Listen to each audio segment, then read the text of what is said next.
Hello, friends, and welcome to Adventures in Pixieland. My name's Amy, and I am an ordained minister. We are in Bible study. We are in the King James Version of the Bible, and we are in Psalms, book 4, and we are in Psalm 105, picking up where we left off yesterday, starting at verse 23 and going until verse 45. So let's jump in. Israel also came into Egypt, and Jacob sojourned in the land of Ham, another child of Noah. And he increaseth his people greatly, and made them stronger than their enemies. He turned their heart to hate his people, to deal subtly, subtilly, with his servants. He sent Moses his servant, and Aaron, whom he had chosen. They shewed his signs among them, and wonders in the land of Ham. He sent darkness, and made it dark, and they rebelled not against his word. He turned their waters into blood, and slew their fish. Their land brought forth frogs in abundance into the chambers of their kings. He spake, and there came divers sorts of flies and lice in all their coasts. He gave them hail for rain, and flaming fire in their land. He smote their vines also, and their fig trees, and brake the trees of their coasts. So like hurricane weather, it sounds like. He spake, and the locusts came, and the caterpillars, and that were without number, and did eat up all the herbs in their land, and devoured the fruit of their ground. He smote also all their firstborn in their land, and the chief of all their strength. He brought them forth also with silver and gold, and there was not one feeble person among their tribes.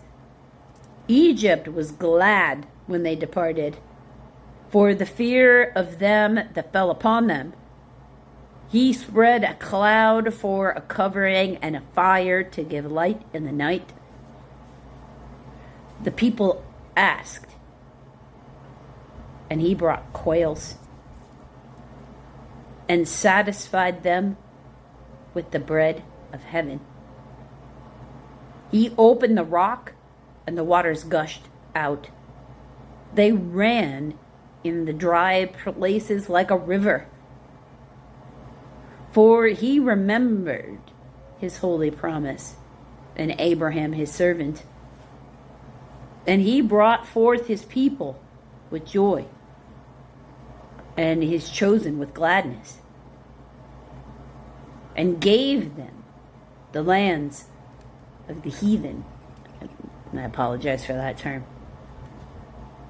And they inherited the labor of the people, that they might observe his statutes and keep his laws. Praise ye the Lord. They were supposed to keep his commandments, including the very first commandment, that thou shalt have no other gods, which they broke, and there's archaeological evidence for that. And so just like any other lease on property, if you don't obey the rules of the lease, the landlord evicts you. In this case, God was the landlord. So, remember what God will do. He'll go to very elaborate, long-term measures to bring his children to safety.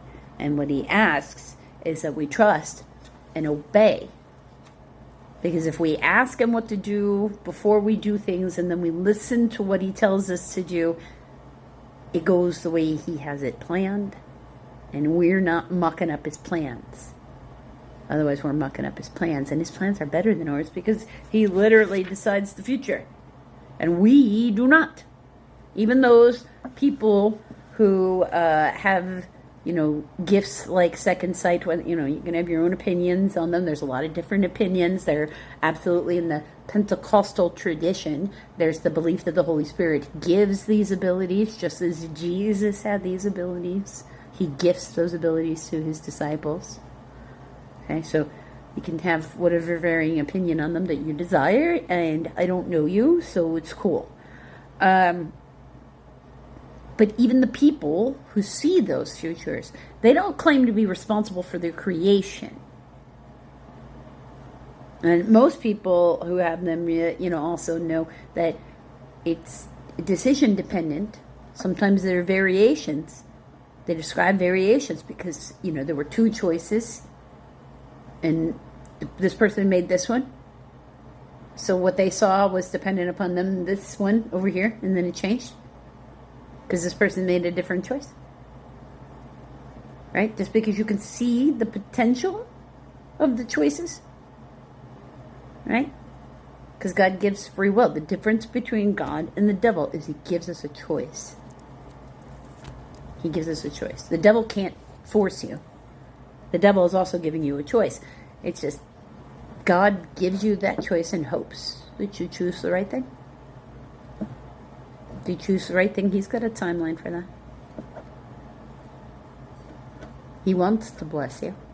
He wants you to resist the devil and not do what that guy says. 2 broadcasts. One from heaven, one from hell. If you can hear the one from heaven, you can probably also hear the other one too. Not everyone who can hear the first one can hear the one from heaven. That's a matter of choice and alignment. Literally, pray for it. And it will come to you. Because he'll be delighted that you asked. Remember, they're going to do a whole dance and sing a song. It's going to break out into some glee club stuff if you ask for the Holy Spirit every day.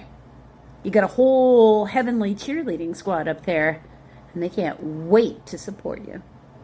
Hope you join me tomorrow, friends, when we will start Psalms 106.